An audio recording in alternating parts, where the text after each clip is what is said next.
Билесиңби KG долбоорунун көрөрмандары, бүгүн мен сиздерге мондай гүлдөрдүн кантип жасалышы жөнүндө айтып бермекчимин. Биз менен бирге болуңуздар.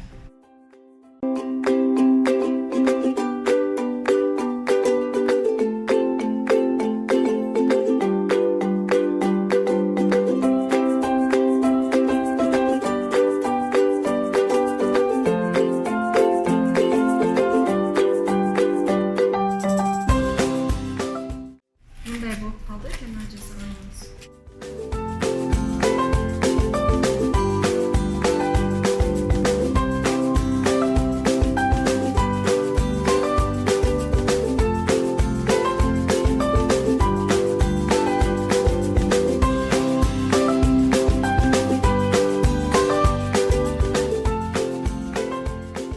Эми мындай биз жасаган бөлүмүнө мындай болду.